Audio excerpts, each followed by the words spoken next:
Sydney's number one podcast, West Underground.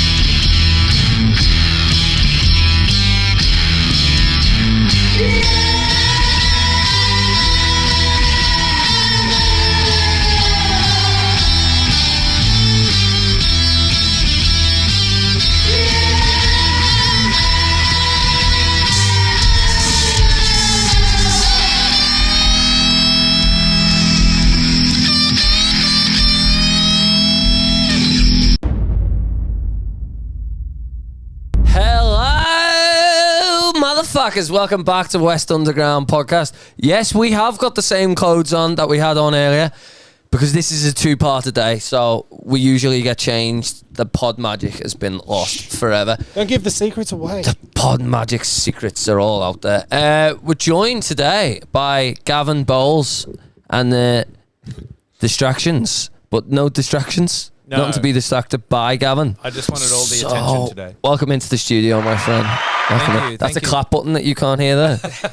There is no live audience again. All the pod secrets. That's right. I'm a front man, so I'm just always hearing applause to everything I say all the time. Anyway, Yeah, in my head. I get that. Yeah, I like That's that. nice. We're also joined by my big brother, Tom. That's me, yeah. Tom was just stood outside harassing Knocking the door. people, so we thought, you know what, we'll get him in. Plus, he's quite interesting, and we're tired, so you might just do this whole interview, to be honest. And to be honest as well, like I am quite aware that like I am like a rip-off version of Gavin with like the denim jacket and the slick back hair. Yeah. This fucker's got more hair than me and everything. He's, you know what I mean? I used to have a beard too, so at least and the glasses. Halfway and there. I could take the glasses You off. are cool. Oh, thank you. I'm just letting you know. I'm sure no one's ever told you before, but you are cool. You are very cool, I'd say. Gavin, when you become untouchable, Tom will be playing birthday parties as you. Yeah, I'll be your tribute act. Yeah, the first like Elvis impersonators, like you'll be the first one. I'll be making so much money. There'll be a festival every year in your honour. In parks. Yeah. Is that where the Elvis one? Yeah, that is. Yeah. Yeah. You see, I wanna go to- I thought you just meant anywhere else. I thought you just meant he'll be in the park. local. No, I'm not local allowed in parks of 500 Yeah. meters, you know what I mean? Just in parks by the swings, having a little look around. Doing a Gavin Bowles impersonation. Gavin Bowles impersonation. Speaking of your last name, Jack was debating whether it was Bowles or Bowles. Yes, it happens all the time. Does it really? Yeah. People don't know whether it's... Well, it's because it's Bowles, but if you move the L and the E, Yeah. then it spells the word Bowles. So I think it throws people off because the way you would spell lawn bowls doesn't have an E. Right. So It does look like Bowles as well. Like I've Yeah. got IBS. Newsflash, everyone out there. I've got a bad tummy. Could go at any minute, to be honest. You should But have hit the sad violin music for that one. every time I eat beef, I need a poo. So yeah, I mean, it does look like Bowles, but I'm Yeah. glad we got to the bottom of that because yes. I know Hamish gets mad anxiety about names, right? Yep. Like you do, don't you? But it's nice to not have that problem today. Yeah, and I love fucking him on it as well. So what is IBS, sorry? Irritable bowel syndrome. Oh, okay. So is that... All right. When we were on the phone earlier, Jackie was having a poo. Yeah, Jeff likes to talk on the toilet. Yeah, I got a lot more things done there. You must put me on mute at the right times because I couldn't tell. So No, that was in me introspective time. You know what I mean? That was in the I was in the break. Yeah, Yeah. before the second part. That's right. Yeah. Yeah. Kind of. It's like the matinee show, to be honest. That's what it is. Yeah. So, Gavin, you've brought us a lovely gift here. Your brand new album, Yes. debut album, The debut album from Gavin Bowles and the Distractions, Phoning It In, phoning it in. and came out a couple of days ago. Yeah, how are you feeling with it all? Was it stressful, the build up to it and getting it out there? We did this one fairly quickly because I had an album that came out in 2020, sort of like in the middle of COVID sort of thing. And that was just a solo album. So, because this is a band effort. Some of the guys were on that album, but not on every track. It wasn't like a band effort sort of thing. But when we eventually got to play some shows, that turned into us becoming a proper band. A proper band. But that one took, I mean, COVID had something to do with it, but that one took a while, and you get a bit of project fatigue when you work on something for that long. So this one, we started recording it in December of last year, and it's already out. Yeah. So that's pretty quick for a record. Quick turnaround. Yeah, and we put out the first single in March. Because you guys, like, we spoke earlier, Tom, didn't we? Like, what I like about it is you're confident enough in yourselves. I've seen you spill that water then. Did you just spill that water? No, I was very conscious because of the lovely couch. So I didn't This thing yeah, like, you don't look like you take it too seriously. No, definitely not. And we love that. Definitely we really love that. Yeah, and when you mentioned you watched our film clips. Yeah. And we definitely got that from, because, I wear some of my influences on my sleeve, and I'm a big Green Day fan. Okay, yeah. And the thing I always love about them and other bands like Foo Fighters and all those kind of bands that I got really into when I first started playing guitar was that their film clips are hilarious. Yeah. And the subject matter of the song might be a little bit heavy, but they're like, well, let's do something fun with it. Yeah, something fun, because then it just kind of, nobody wants to be too brooding. Well, some people do. Yeah. Adele for the boys. Yeah, no, I think it's nice, man. And to be honest, it is refreshing because everything seems to be very serious with musicians. Yeah, Everything. I kind of had a bit of a so 3 of the 4 of us were a band called Picture Perfect for about 10 years, and then we took a little bit of a break, and I moved to Melbourne for a little while and kind of hung around there, and that band was a little bit more kind of punk rock, angsty. Yeah. We had a lot of different things going on, and we're very proud of all the stuff that we did. But I kind of had a moment where I was sort of, in between projects and things, and I went to watch a friend of mine play a show. It was like a singer-songwriter night somewhere in Surrey Hills. And there was this girl who had this amazing voice, and she was just her and an electric guitar, and it was beautiful, but every song was really, really depressing. And I was kind of, and this is pre-COVID too. And I was, This is when the world was good. 3 months later. Pre-pandemic depression. He's like, you'll see. Yeah. So I was kind of like, because I'm not saying that like she should have had a set full of like bubblegum pop or anything, but every song was just really like, the mood was just really low. And my friend, when he got up there, he just kind of, he kind of went through this wave of doing these really brooding songs and then just doing joke songs, and he kind of pulled the rug on everybody because he was playing with everybody's kind of, emotions, which I thought was really, really clever because he's very good at it. His name's Skyscraper Stan, by the way. Skyscraper Stan. Shout out to Stan. Hi, Stan. He's great. Stan's awesome. Is he tall? Yes. I was gonna say He's either tall or really small. Yeah. Little Yeah. guy. That would be a good name. Is the Picture Perfect like a throwback? Is that why you've put the Polaroids on the front cover by any chance? No, that's got nothing to do with the old band. Oh, okay. Maybe subconsciously, I don't know. Yeah. I just wondered if there was any symbolism there, referencing your. Well, you can say that. You can say yes and just accept it. You can also say no. It's up to you. You can just edit that bit out. Now I'll say yes, it was intentional.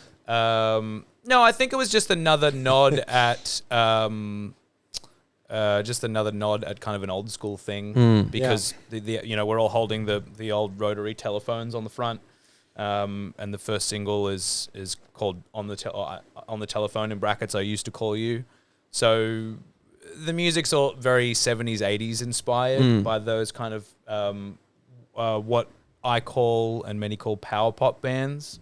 So it's kind of like adjacent to punk rock. It's sort of like punk rock, but it's not about politics necessarily. It's more about, love songs and kind of that's where your bands like Buzzcocks and The Jam and things like that fit in, where they might have been, doing some political leaning stuff, but otherwise they were just kind of writing folk and pop songs, but in that fun, vibrant, with that sort of energy of punk rock. And I just really identify with that. Yeah, I wrote a lot of this during COVID when I was kind of like, Was it a breakup? wanting to- Was there a breakup before this? the breakup came in the middle of writing this. Oh, album, nice. Which Which perfect. Which is interesting when you're intentionally making an upbeat album. I can't wait to listen to that last track. Yeah.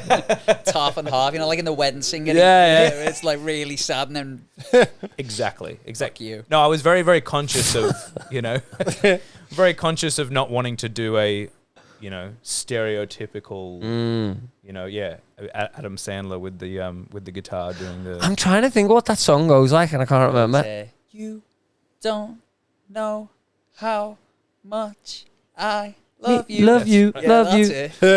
But You're then- such a fucking bitch. I hope you've gone aside. There's a moment there when I was singing that first line. I was like, oh, guys, these guys aren't going to remember the song. Just before he starts singing it, he goes, "Just so you know, I've been listening to The Cure a lot." Fucking, I don't know why we're talking about it. Billy Idol in that film, right? Yeah. He's like, sing your song, man, yeah. And he's on the plane. Yeah. Yeah. it's Why is he awesome. on the plane? Hey, Billy, of course I'll play the song for you, Billy. Adam Yeah, Sandler. he doesn't hand him the guitar. He's like, "Here you go." Yeah. He serenades her with the guitar. What a film that is, by the way. I'm going to watch that later. What a soundtrack! That film has an X. I actually had the soundtrack to The Wedding Singer on compact disc. Wow. Yeah. Back in Yeah. ye old days. That's right. Showing my grey hairs. And he's getting paid with the meatballs, isn't he? For the piano lessons. That's right. What's his Yes. name? Robbie. Robbie. Yeah. Robbie. Hugh, you'd know that. The Wedding Singer. What's his name in The Wedding Singer? Adam Sandler. Adam Sandler. Fuck's sake, Hugh. I feel like he has a funny last name. I feel like that's definitely. Weiner or something. Yeah. That's a great. How did we get on to? Oh yeah, the songs, the breakup songs. Yes. Did The breakup Culture Club do that other song that? Oh yeah, I'm a chameleon. Do I feel it? yeah, and they're playing the gig and they just start playing it again. Give me time Oh, to. that one there. Oh, because he's like He's Boy Pete George. Burns, isn't he? Boy George, isn't it? Yeah, I thought it was Oh, Boy I George. thought it was Pete I Burns. think it's just. Is it Boy George or is it just somebody who is on a Boy George trip? It's someone on a Boy George Stereotypical- trip. Yeah. Yeah. I remember the first couple of times I watched that, I could not stop laughing at when they cut back to like somebody runs out and they're like, "You've got to go in there." Like, it's chaos in there, and it cuts back to clearly they've already played it a few times. Yeah. Do you really want And, to? and the audience is so rowdy, and some guy up the back's just like, "You suck!" And it's just, I don't know why, I just like thought it was so funny, and just the whole conundrum of they only had one song ready. I think I know his surname. I think I remembered. I think it's Robbie Valentine. Oh, I don't think it's Valentine. Is that the first trans Robbie actor? Hart. Robbie Hart. close. There we Robbie go. Hart. Robbie Hart. I was on track. Somehow. Robbie Hart. But was that the first like trans actor? Well, I 'Cause, think like- there's always been. I think there's always been lots in like the history of theatre and Yeah. everything. I think it's just that. Well, I think there was a break for a long time. What's that? That director Ed Wood, and there's the Tim Burton Johnny Depp movie about him. He made like one of the worst movies of all time in the 50s. That's like a bad horror movie. It's called Plan 9 from Outer Space. Imagine having the last name Wood. Yeah. I would hate to go to school with that. Fucking, you've got Bowles over here, mate. I know. Yours is Reed. Yeah, I mean, but it could be worse. It could be Wood, right? Like, Yeah. I mean, Could you just imagine that? Like, because what's the worst thing they can say to me? Read a book. yeah. I bloody wish you would at all. If only he could, you Yeah, know. if only he could. If only he could. Can I ask about the music video, or at least the video clips that we've seen? Yeah, of course. Please do. Awesome. So I'm a video producer, people out there. I'm actually looking for work at the minute, so anyone... He's just doing this so when he goes to the Dole shut up, Centre this is tomorrow. like a plug, yeah. So they know it's yeah, so... Bloody bludger. great stuff. Like, I think it's class. The music video is awesome. Thank you. How's that go from your side of things? Did you have a concept like related to the music, and how did you go and find someone like that to create it? Yeah, so the director of all 3 of the music videos that we've made from these singles is all directed by the same guy. His name's Tom Roberts. Robbo. And we've become good mates because he directed a couple videos for the old band Picture Perfect, and then a couple for my solo record that came out a few years too. So we've got this really good working relationship. Generally, I come up with the ideas because I kind of don't feel like there's any point doing a film clip unless you have an idea. Like to put something visual. Picture Perfect, we did one that was just, clips of us live and in the studio, like that classic, the rock band film clip that they probably had little to do with, where it's just kind of like stock footage of them doing stuff. And that's cool, and it gives an idea of what it looks like to be in the studio and what your live show looks like to people who haven't been before. But I think with these songs, it's just, the songs are just very colourful. So I think they really needed to have ideas represent them. So I came up with the idea for the On the Telephone one. I thought it would be funny if we're all working in a call center. And there's kind of a running gag of that I write songs about how much I hate working. Okay. Lazy. Do you have a 9-to-5 job? I don't anymore, but I've had so many over the years. Okay, well, if you're free from the 9-to-5, I so am you're free now. You can go for it, make all the fun you want. But for all intents and purposes, for the songs that relate to it, I identify with the 9-to-5. Yeah. Yeah. So did we Dolly have to do Parton. it to hate it. Yes, that's right. Dolly Parton character nowhere there. Yeah, where is it? Where's the badumch? I don't know what these buttons do, Gavin. I don't know what they do. We've even made it easier and labelled them now. And Still fuck it up. What? So are you just like full-time musician now? Yes. wow. Hey, boy. Respect. How long's that been for? Since Jan, Feb Yeah. of this year. Is that liberating or debilitating? It's mostly liberating. So mainly what I'm doing is like a one-man show, in pubs and clubs and things, just like doing covers and stuff. Yeah. I can chuck in original. It's a good way to promote my own music. If people are digging what you're doing, then they'll happily check out your stuff. And then sometimes those people end up, buying records online and coming to shows and things like that. But it is sort of that kind of thing. It is work. I'm there. I'm being paid to provide entertainment, play songs that people already know. It's an interesting job when you're also still doing your own music on the side. So for instance, when we have a tour like we have coming up, that means that I actually am not working while we're touring. Fuck, that's a weird way of looking at it, isn't it? Yeah, so the tour brings in some money. Yeah. But obviously doing a one-man show, I don't have to split the money with anybody. Generally, a lot of those places pay a bit better because it's hard to get paid for original music. Yeah, it is. It is. So it's sad as well because no one wants to pay you to sing your own stuff. Yeah, which is annoying. And there's some venues which are really good at that. RAP, we used to play at Frankie's Pizza, and that was one of those places. Yeah. But now it's sort of more, especially in Sydney, but same with everywhere. You've really got to it's a renter crowd. You've got to sell tickets, and you've got to, which is hard when you're trying to find an audience. That was a great thing about Frankie's Pizza. It was just like there was always people there. There was always people there. There was no pressure to bring people. In fact, it was just kind of the thing that people would go there. It was a good institution. It was an institution. People would be like, well, there's bands there. Yeah. There's going to be music. Yeah. Let's just go. What I can't understand and really bothers me is why why other venues haven't tried to adapt the Frankie's model. Yeah. Do you know what I mean? And now more than ever, there is a there's a huge market for it, because now you could be the new Frankies if you just did it And right. a couple of other venues have closed too. So there's definitely space for it. I think the Townie is the. Oh, sorry, is it the Duke? The Duke, yeah. The Duke is good, but it's not the shit same place to play. Yeah. But I never liked playing Frankie's. Yeah, right. Like I never heard myself once playing there. Well, it had the worst sound system in Sydney. It just But had, it was it was getting thrashed every night as well.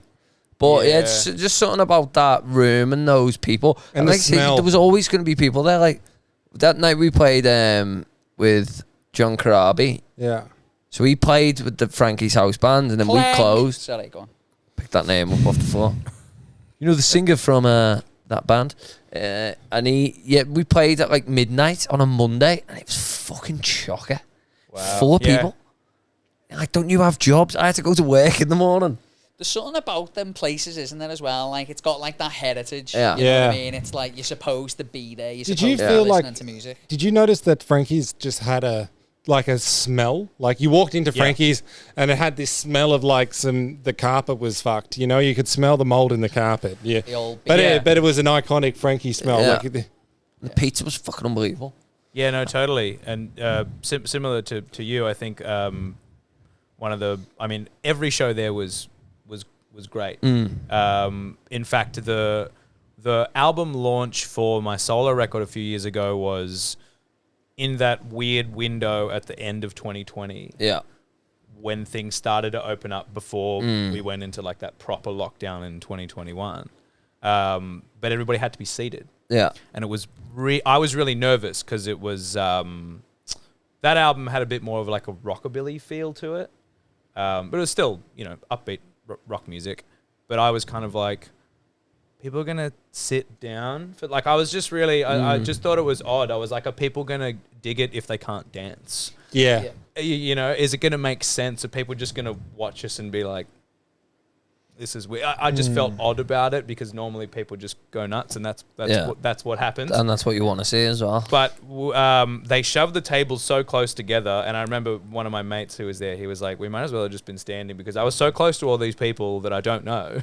Just because they crammed the tables in so just without any space. But everybody was going nuts in their seats, and it was amazing. And that was just a testament to, I don't think that would have happened anywhere else but Frankie's. It just, the room just was still electric, despite the fact that everybody had to be seated. Yeah. And that was just really, really special. And that was a Thursday night. Yeah. I was reading this morning that in this era, we are selling as many records as we were selling, as the world was selling in the 80s. Yes. But now, instead of selling like, indie bands and things like that, and also just promoting indie bands, what happens is now it's the top 10 artists selling all top 10 records. You know what I mean? Like, they're the ones that have, and it's just because I think the way the music industry now, and with technology and things like that, and integrated, and how media kind of works, has just, there's nothing to kind of bring people up anymore. Do you know what I mean? Like, and if there is a thing to bring people up, it's kind of back engineered by, and you see it, and you've probably seen it, Jack, now just doing this long enough and talking to enough people, is like, you almost have to, there's still a gatekeeping to some degree here, and it's like a manufactured star, or you have to do things so differently to everybody else that when I studied music for a while, I had a business teacher, and he was telling me how he worked at the other TAFE, and 5 Seconds of Summer were coming through there. And he's saying that they just put out stuff onto YouTube and things like that, and they built an audience like that, but they were the first kind of group to push into that and do it that way. Yeah. And it's kind of like, if you can't be pulled in by the gatekeepers, you've got to think of some clever way where you can just kind of tap into people. Like the marketing is so hard because if you put posters, no one gives a fuck because everyone's staring at their phones. And if you put money onto Google, it's very hard because everybody else is trying to do that. And it's the biggest thing I'm finding promoting this record and what we're doing now is that the market's just entirely oversaturated.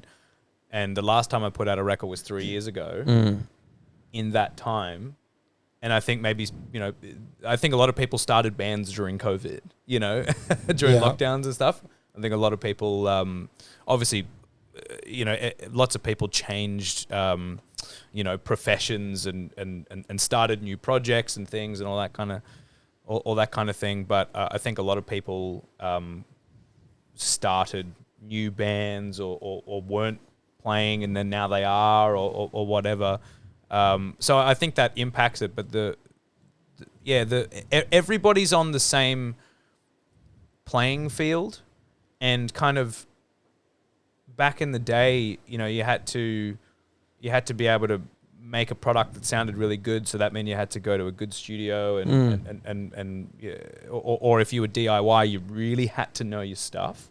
Yeah. But like Billie Eilish made her record in her bedroom.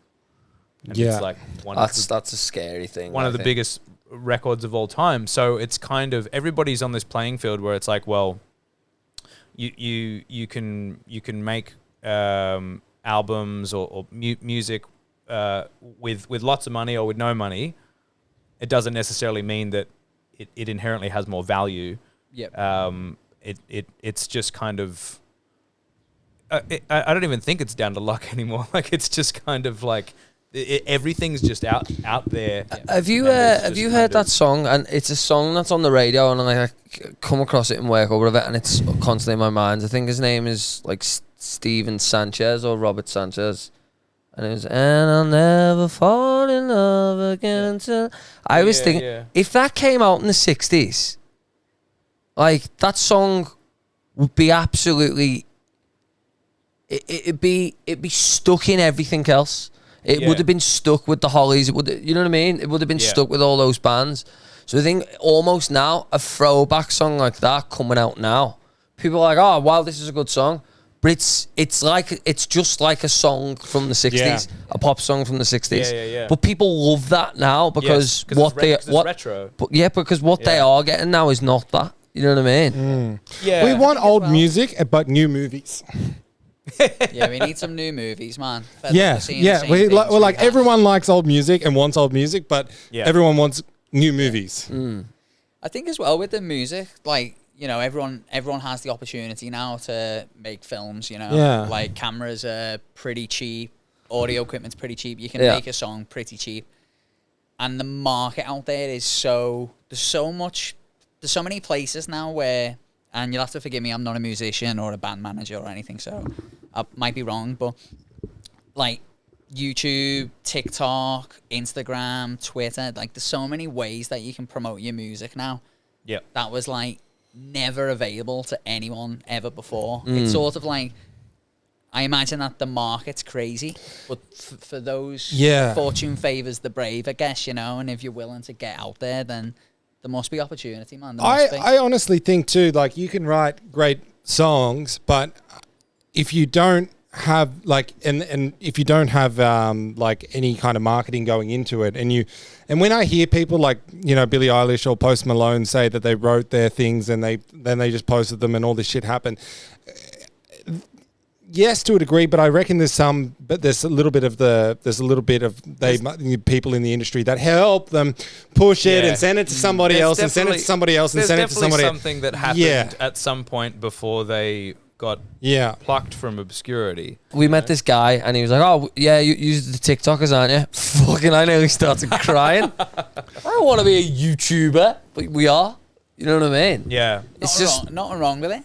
You're getting yourself out there. Yeah, I know, but like you've got to be everywhere. It's how you view it. Like, you've got to use these tools because that's what they are, the tools. And no one's gonna watch you at a gig anymore, and you're not gonna have the fucking head of Sony or a scout there. They're looking online, Jack, not at gigs. If I can add one thing in there too, like you can play a gig, right? And you can play a gig to a room full of 100 people, and that that is great because they've seen you in person and they've had that interaction with you. But you can also then go on to YouTube, put out a reel on TikTok and have 10,000, 20,000 people see you. And then, you know, like what?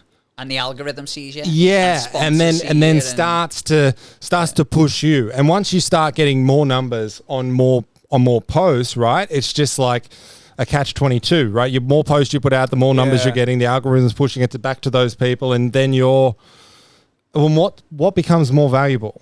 For me, that stuff just kind of feels very empty unless it turns into something tangible. I mean, look, that's just because, you know, I just released a vinyl record with the band. You know, that's just kind of my thing.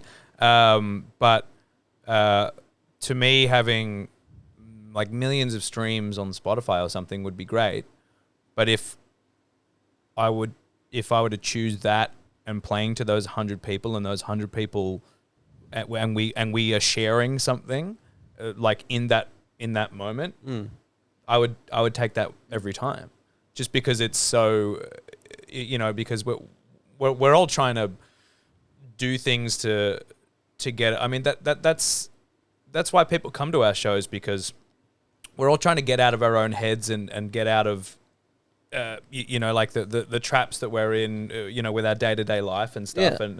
And that's why people go to a show or watch a movie or whatever, because they want to have a bit of escapism. Here lies the distractions. That's right. That's right. Do you make TikToks and reels and things like that? Yeah. And YouTube shorts? Yeah. Yeah, we do. I imagine you'd be good at it. Yeah. Things. I guess one of the things that's interesting about you know, making content and stuff is that unless you are a big artist, you know, if you're an indie artist, that band's doing all of those things. Yeah. So I also self-produced the record. So fuck. But then we're doing our own gig bookings. We're doing our own social media. We're building our own websites. We're doing our own poster artworks. I also put together like the vinyl artwork as well. So, you know, and some people like to, I am a bit of a control freak. So that's why I've done a lot of that stuff. But it's also cheaper to do it yourself. But it also means that you can really curate something that, you know, everything. Yeah. I taught kids guitar for a while. Yeah. And one of my students like looked up the band's Instagram and went, "Oh wow, your Instagram looks really good." And I was like, "What does that mean?" And they're like, "Well, it all looks like it's supposed to be there. Like everything has the same kind of vibe. It's That's right. All so on brand, it's not necessarily something that's easy to do, but it is. It can be a lot of, you know. Sometimes I get a bit fatigued. You know, like on the day the album came out, I got up at 6:30 so I could. And I'm a musician, so I don't get up that early. I got in half an hour before. Yeah. So like I got up early so I could make everything live on the socials, post everything, update our website, update our link tree, you know, do all those things, because you've got to post everything at like 8 a.m. before everybody starts work at 9, so that everybody sees it that day. Otherwise you're lost. Otherwise you're lost to the algorithm. So there's all these things you've got to keep in mind. And so for us, it's kind of the same. Going back to what I was saying before, that playing a show is the time when we get to go on stage for an hour and not think about any of that stuff. Yeah, it's the same as everybody else in the audience. None of us are thinking about all the things that we had to organize and do that day. We're all just there, and we're all just present, and we're all just, you know. You should make a reels of that, where everything you've just said there. Like if you like of making if you want to cut one for me out of the like a day in the life thing. Yeah, like a day in the life of me. Yeah, you know, being a single thing. We've got to make websites, and we've got to make this, and we've got to make this. And somehow you want us to make more fucking reels, but we're here doing it. Okay? I filmed I had all the pre-orders of the vinyls to mail out. So I just set up my phone while I was putting them all in the in the cardboard sleeves and taping them up, and I filmed myself doing Woke that. up, So. fell out of bed. Yeah, that's right. Posted tweets from my head. Yeah, we'll make an updated version and we'll play it at our gig the same night as Paul McCartney. And Yeah. So that is something to talk about, actually. Gavin here has got his album launch on Friday, the 27th of October. Where's it at? the Vanguard. Allianz Stadium. Allianz Stadium. Sorry. No. We're at the Vanguard. The Vanguard. So Tom and I are going to Paul McCartney, obviously big Scouse hero of ours. I'm going now too, apparently. Yeah, you're going day two. You're going day two, mate. I was, The spoiled day, I call that, because I've been drinking with Paul McCartney in the Vanguard It'll be knackered on after party. Yeah, what a fucking day! What a clash! Paul McCartney hasn't been here in years. you know what? I And think your we're giving album it his all. launch. He might not be I coming know. back. No, It was unprecedented because we booked this show months ago because we wanted to book a nice big room for the Beautiful show. venue as well. Yeah, the Vanguard's great. So we really wanted to play somewhere like that. We've kind of only been playing sort of smaller shows, but before because we didn't want to exhaust it all before the album comes out. So it's kind of a plan there. And then every international act that you can think of is coming here or has been here this year and into next year. It's just crazy because like I think last year maybe a few, but I think just like kind of the hangover of COVID, maybe they were all touring Europe and America last year, so they're all getting here now. So every day I'd like look at my phone, I'm like, Foo Fighters are coming here, Paramore's coming here, Block Party's coming here, Kiss. Even the Kiss. Dixie Kiss. Chicks, Didn't they? also known as the Chicks now. I was like, who are the Chicks? The what chicks? Wait, they're just called the Chicks now? Yeah, I think so. Yeah. Why? I saw something. What was wrong with the Dixie? I don't know. There's something bad about Dixie, apparently. I'm not sure. Is it like a it's- slur now or something? I don't know. I don't really know the history of what the behind Dixie, but it was they were saying something along those lines, and I was like, "Who are the Chicks?" Because there was something about the Chicks are coming to Australia, and I was like, "The Chicks, like." And you got excited. We already have chicks here. We got chickens, and we got women. What do you? The chicks are coming to Australia this season of Bondi Rescue. Yeah, yeah. Yeah. That's what I was thinking. I was like, have these people been to the eastern suburbs? You are very, very unfortunate, but I do think it would be a good idea to all come out dressed as the Beatles. We could give it a go. Yeah. Yeah, yeah. Different versions of We'll all Paul try. McCartney. We'll all try playing our guitars left-handed just to see if it works. Yeah. Yeah. I think you should just put a post out slagging Paul off a little bit, just being like, it's just because what'll happen is I reckon Allegedly, Paul is dead. Yeah. It's not even the real Paul. Yeah. Why would you go? The real Paul is playing at the Vanguard. That's right. That's right. because like my marketing brain just thinks that like everybody that likes the Beatles, well, there'll be a couple guys that won't be able to resist going, you can't do that. How dare you talk about Sir Paul? Anyway. And then It would be us. and then you get a nice little thread Yeah. through there, and everybody else will be able to everyone else will be I able to think- see you taking the piss a Or little bit. come out wearing Rolling Stones t-shirts. Well, I was going to say our marketing is to the John Lennon fans, the Rolling Stones fans, and the Heather Mills fans. and the yep, Yoko Ono fans. Yeah. yep, and anybody that would rather pay $20 for a show than $400. Yeah. Yes, That's our big marketing thing. and also we have a spare leg to go throw by Paul. For Heather. She's not there. But she is to me. What's the vibe of your music for people who haven't heard, Halfway, Jack. heard your stuff before? How would you describe it? It's very upbeat and fun rock music. So yeah, it's as I used before the term power pop, which is kind of like a 70s 80s sort of throwback thing. There's still power pop bands around. There's a really good band from New Zealand called the Beths. Like they have a sort of a similar kind of, the guitar's very jangly and there's vocal harmonies and it's upbeat, fun rock music, and we like to have fun. The whole reason that we do it is because it's fun. That's a cliche, sure, but like it's true because and it's more true now than it ever has been before. Because we were forced to take a break from doing this during COVID, and kind of going back into it really had to make sort of a decision of, do I really want to be doing this?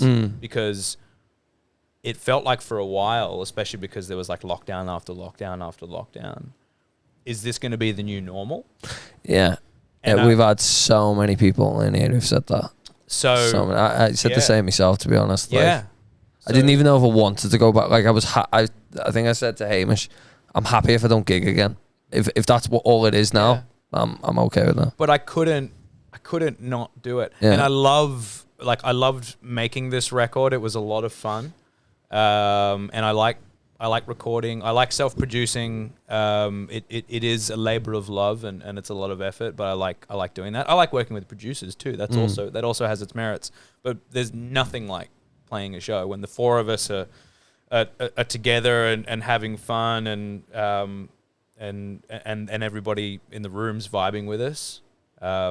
There's nothing like it. So and it was kind of, after I said before we had to play a show to people sitting down, even that was still like, well, this, I did some live streams and stuff and it was like, this sucks. Yeah. Like I really, like some of them were fun because people were commenting in real time. I had some neighbors who were like playing a drinking game with my stream. It was like every time I took a drink, they took a drink. Oh, nice. Every time I did a guitar solo, they took a drink. They sound like good neighbors. That was stuff. Yeah, that was fun stuff. But after a while, it just kind of, it was just a bit weird, and it was sort of like a bit of an echo chamber, and it was just kind of like I'm just at home. I'm just hearing myself play, and I'm just kind of watching myself on this screen do this stream, and it was just kind of like the best thing about playing a show is seeing all the people in front of you, all their faces and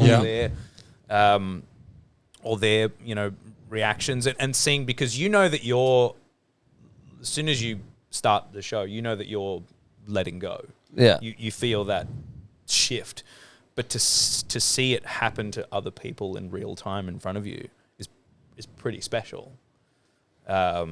So yeah, it was. So I think we've really brought that into the band. It's like we're all. I mean, in a very meta sense, we're all lucky to be here anyway. Yeah. Not to get too woo woo and stuff. You get woo woo. Think about it. I think about that all the time. I'm like, we're all fucking lucky to be here. The chances of every one of us being, especially Tom, man, I'm fucked, mate. You know what I mean? Oh my god, I'm just happy to be here, happy to be alive. Just take the odds of you being born. Even there was a billion sperm that came out of your dad's penis. Oh, you were the one that got chosen.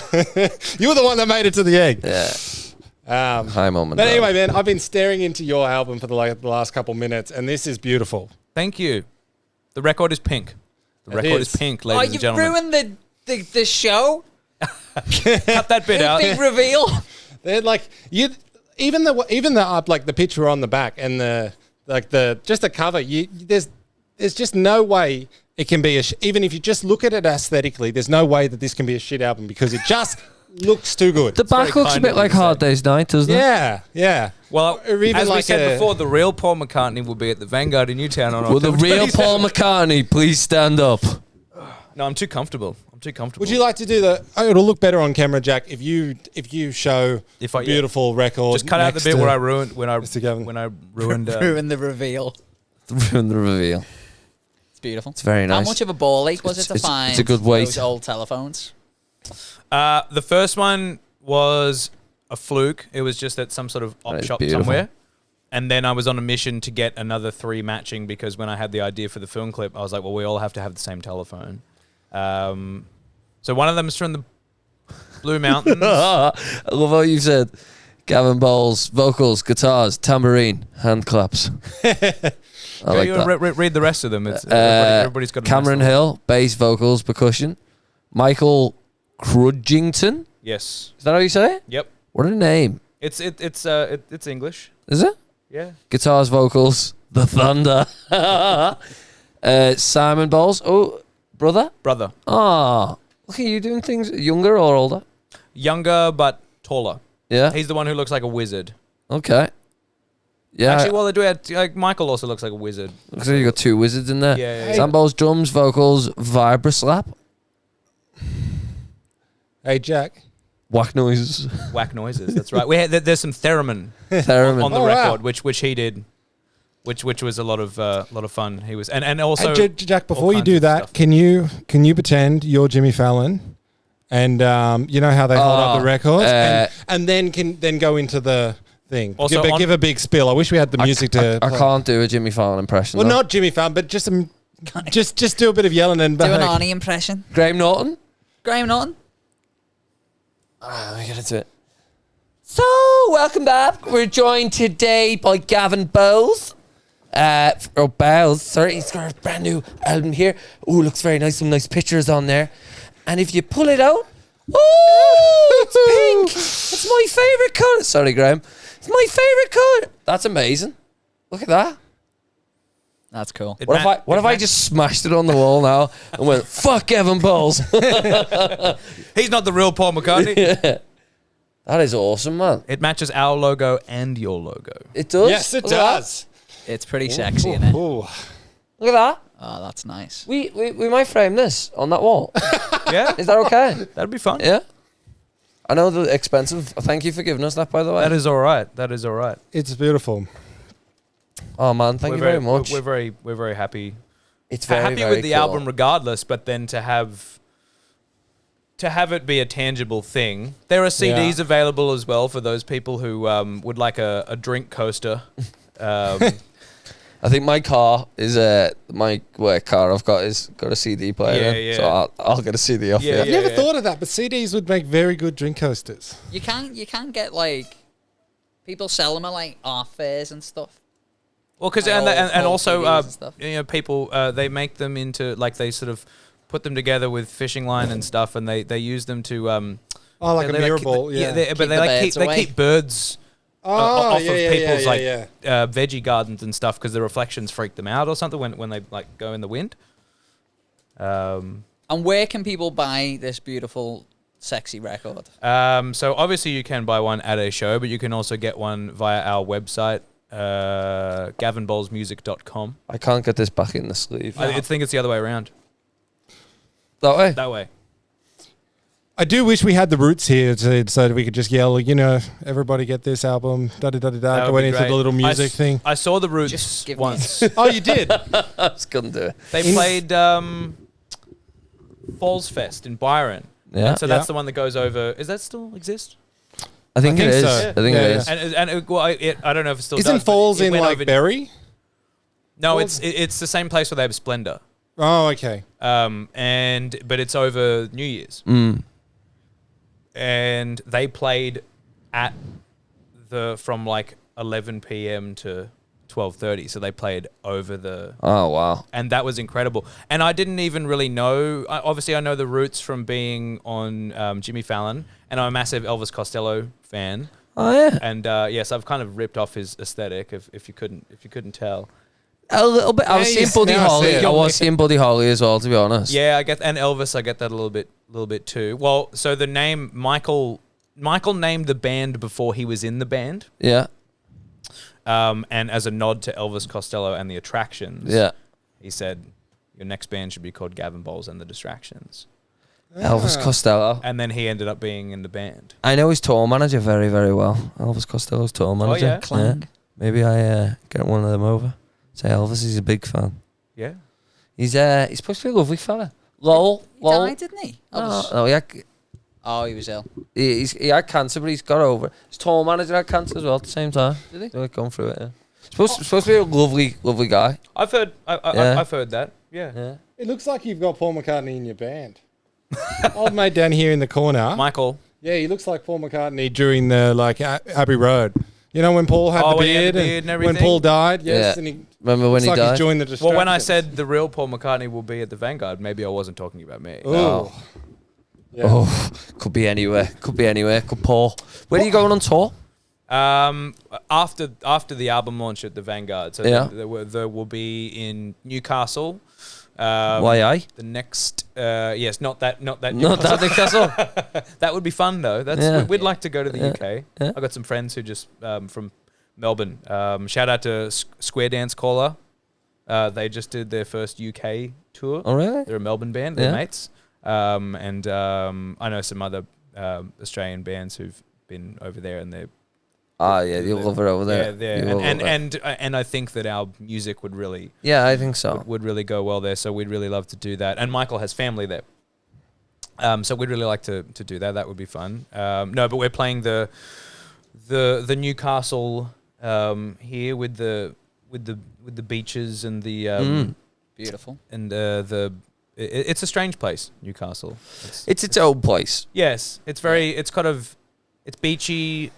It's a little hipstery. It's a little industrial. Yeah, and then it's also a little like it's got that working class thing as well. So it's an interesting mix of people. But we always have fun shows there. Yeah, it's always a good place to go play a rock show. So we're playing there, and then we're off to Wagga on the way to Melbourne. So Wagga and then Melbourne, Port Mac, or Bonny Hills, which is near Port Macquarie. Then Brisbane, and then we're finishing up at Bathurst and Katoomba in the Blue Mountains, which is Blue Mountains where I grew up. Oh, is it? Wow. Yeah. I was going to ask you that. Whereabouts do you live? Well, currently I'm in the concrete jungle of Western Sydney. Beautiful. Yes. Nice. Western Sydney, baby. Yes. To match with the podcast. Yeah. Of course. Yeah. You moved here just for the podcast. Just so I love can be that. on the podcast. I love that. That's the It's only a reason. postcode. Who is this guy down there on the with nice cheekbones? Who's he?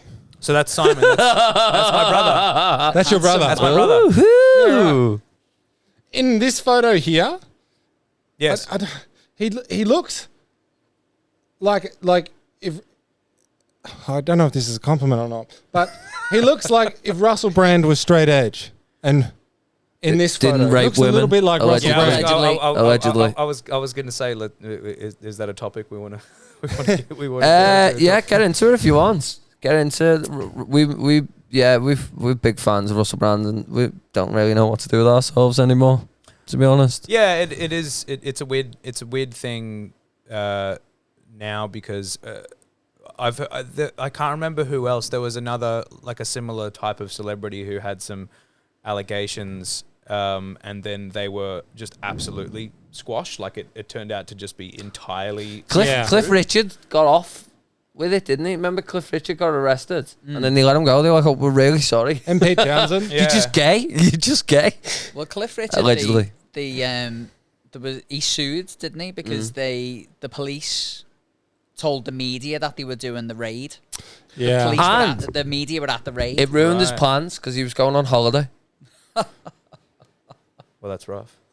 I would let the courts decide for myself, to be honest. And currently, But OJ got off with a murder in court. You know what I mean? It's Gloves just didn't fit. It's been a trial by media. The thing came out from Channel 4, and if I have to say, like, if it goes to court and let it go to the court, let the courts decide, because I don't know. I can see on both sides, right? Like the part of me is a fan and doesn't want it to be true, but then if I look part into of you doesn't see it as a stretch of the imagination, which is also hard. Yeah. About when you are a fan of someone. Yeah.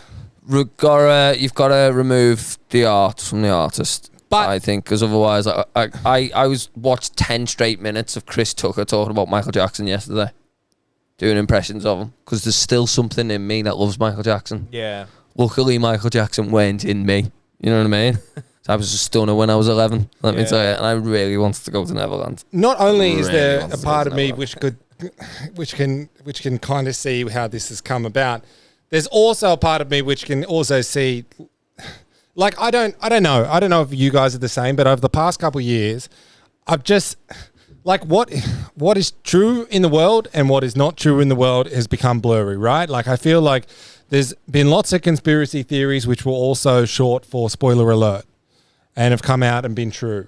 Like, and the world and the world's a bit cooked at the moment, and it's hard to know what is true and what isn't true. And also it's hard for me not to see them have an incentive to also silence Russell Brand too, which is another layer of it too. And it's also not coming from the courts, it's coming from just media. But I think if the whole silencing thing would have been about when he was directly involved with UK politics, when it was at the 2015 vote and he had Ed Miliband on his sofa and he looked like he was going to fuck him.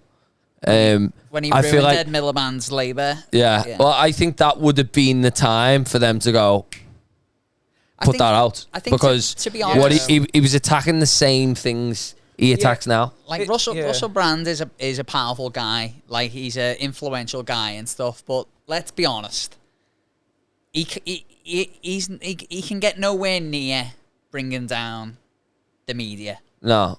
He was Like, the media is the most powerful thing. He was close with that politics thing, but he admitted that himself. He said, "I'll let my ego get too far ahead of it." He said Labour probably would have won if I'd have just left them to it. You know what I mean? I think with but this whole like thing, I say, the media could have had him then. Yeah. You know, because it's been something that's been known about for years. We've just got to hope, haven't we? Like, it's hard, isn't it? Because I think we definitely like him, you know what I mean? Yeah. That it just gets sorted and the right thing gets done. Yeah. And then we can sort of feel about it. 'Cause at the minute, it's like... It's not nice. It's also definitely about how the person in question handles it, because people do the wrong thing sometimes, and then it's about how they own up to it and about how they take responsibility. If that is the case, if it is something that they have done, those allegations are true and all that kind of thing. If they, kind of work on, sort of like doing the right thing, whatever that is in the situation. But it's one of those things where, for me, when there's because I had a school teacher who, after a long time after I finished high school, there's some, like, he went to jail because he got involved with a student. Okay. And there was all this, there was, everybody had an opinion. Yeah. And it was interesting to see something like that on like a smaller level. And how it's really no different. How old was the student? 16. Yeah. It's position of power, isn't it? Position of power. That's the problem. Well, I tell you what, when I was at school, I wanted that to happen. Mr. Humphreys. Not like You've got great cheekbones, Mr. Humphreys. Yeah, like if you had a teacher called Mr. Humphreys, I apologize to Mr. Humphreys. But I think most people had probably a crush on one of their teachers or another. Yeah, I didn't have a crush on Mr. Humphreys, but it's just different, isn't it, with the teacher thing? Like I had a maths teacher who I would have nailed, right? Yeah, and if I would have been the king. I think if you're a guy and you sleep with your teacher, you almost die of handshakes and high fives. You know what I mean? Like, but if you're a woman, on the other hand, it's a lot. Are you okay? Like, are you whatever? So I don't know. It's weird, man. I think, to be honest, like, it's exactly the same thing.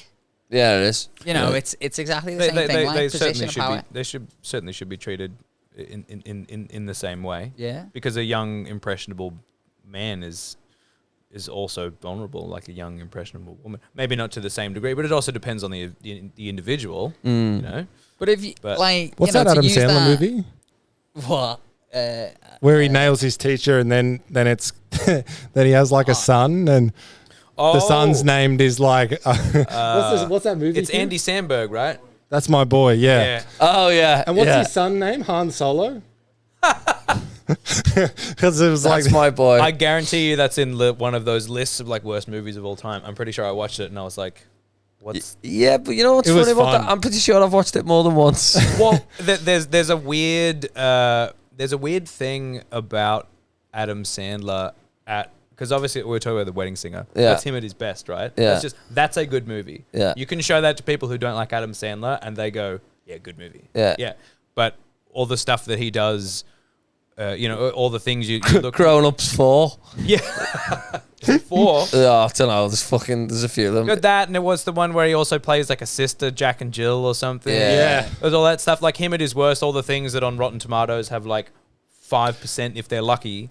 There's still something endearing about just how much he misses the mark, about how how bottom of the barrel the humor is because it's just I don't know, it's just so like authentically him. Yeah. I think It's endearing. I think he just enjoys making every film he makes. Yeah, exactly. And he honest, thinks they're all great. I enjoyed You know? That's My Boy a lot. Like I thought that was a funny Little movie. Nicky. Oh, that's a shit movie. Is such a good film, man. Hey, Nicky. And he's like, what's his girlfriend's name? He's like, hey, Cassandra. It's not me. Isn't Meatloaf in that? Yeah. Yeah. Meatloaf's the devil, is he? Or the dad or something? Well, the dad is the devil, right? dad's the devil. Yeah. I tried to watch that recently, and in that movie, it seems like even more shitty because just in the time of it, like because it's not in like the 2000s where it's got like good special effects. It's still got like shit special. It's a funny little period in time where you get to watch this these movies that not only had like bad like early CGI graphics and stuff, but it's also where like for a lot of movies that were based around like computer systems, but a lot of computer technology being available to the masses. You know, maybe you had a Windows 98 or something at the time, but like not everybody understood how all that technology worked. So there was a lot of movies where like they'd be like, oh, it's in the data mainframe, and that's like there was just all these weird just terms they'd throw out. Weird terms that they threw around to be like, oh, what like there's that movie where the with Samuel Jackson where the sharks get really intelligent and they start killing everybody. Deep Blue Sea. I was thinking, you know, when we were talking about yeah, CGI, Deep I was Blue thinking Sea. that is a fantastic film, though. But some of the stuff about because they're like doing things on these sharks to cure Like it's the same Alzheimer's or something Alzheimer's, yeah. Yeah. But the whole thing, like some of the stuff. You can come here more often. You can come here more often. Do a film podcast. I've never watched this movie. Some of the Such a good film. So bad. It's wild. It's so crazy. But the actual, if you watch it again and you kind of like, right, how did we actually get to like the complication of what's actually happened with these sharks and what they're actually doing? It's all just kind of brushed over with just like loose terminology, and they're just kind of like, yeah, well, it's like it's a computer thing, and then just kind of move on, and then it's just get to the sharks. Can I tell you the bit I hate in that, and I'll mention another film in a minute, and the bit you hate the most in this film. But in that film where she cuts her hand and she goes like, "Come to mummy," and she jumps in the water. Oh my god, I hate There's that. another bit in that film where the sharks can only swim forward, right? That's like a thing, right? But there's a bit where the sharks swim backwards, and she's like, "It's learned to swim backwards," and that's like a big moment in the film.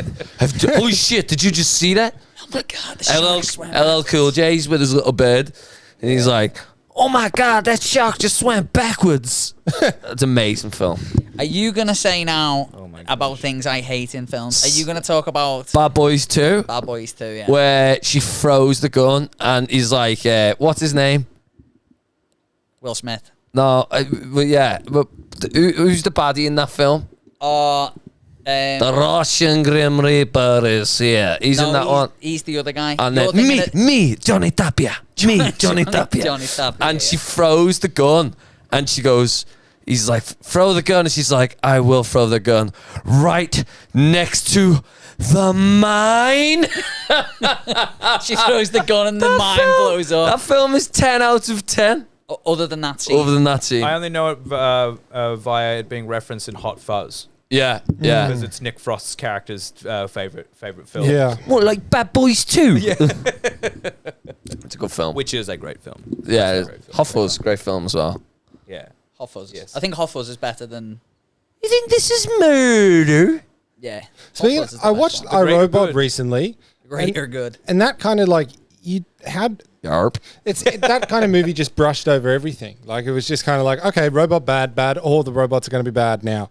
Yeah. You know, like there was one robot that was bad, but then all the robots then become bad from this one robot. But I don't know, the story just doesn't really. You know how like Terminator, you get a couple movies to see how Skynet became Skynet and whatever it did, and you see how the evolution of that. Where iRobot's just kind of like there's a one bad robot, and now we're gonna like all the robots become bad. I hated that film. It's a shit movie. I remember. I don't like Will Smith. Oh, Yeah. look at you Yeah. jumping on the fucking Will Smith train, eh? I do like him in Men in Jumping Black, off the Will Smith train. but after Yeah. Hitch, it was a bit downhill. After the hitch. Yeah, like Chris Hitch Rock. is the cringiest movie. Low hanging fruit. I just don't like him. Will Smith in Well, no one Seven likes him Pounds. I don't like Russell Brand anymore either. Who else didn't you like?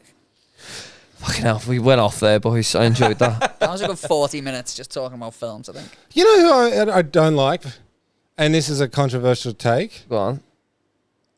Will Ferrell. I've never I like some of his movies, but I just find it hard, man. Like, There's a moment. You can tell he doesn't watch his own films, right? We had a conversation about this with Johnny Depp, right? Johnny Depp I like doesn't Johnny Depp. and you can tell, right? That he doesn't because watch. some of them is shit, right? Oh yeah. And Some they of get them are away with it. But Will Ferrell is the same. I went to watch his Sherlock Holmes film with our dad, and we fucking left 25 I minutes forgot in. that he. I And forgot I've that he never had- done that before. I tried to watch the Eurovision. Oh yeah. I watched that to that the one, end. that one was a little bit funny, where he's like, "Yeah, yeah, ding dong," and they had that. But it was still just kind of like I think I watched it for about 30 minutes, Yeah. and I was like, I haven't really laughed yet. I was just where's the laughs? Yeah. You know what though? He's in Barbie.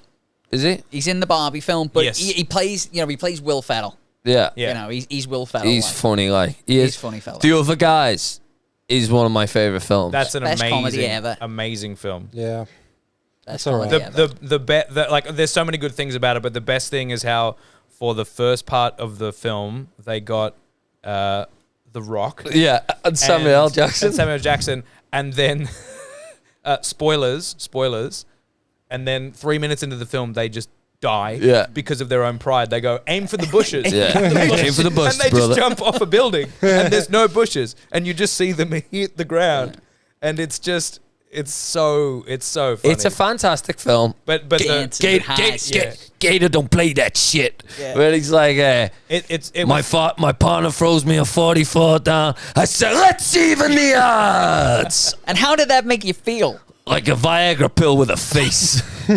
and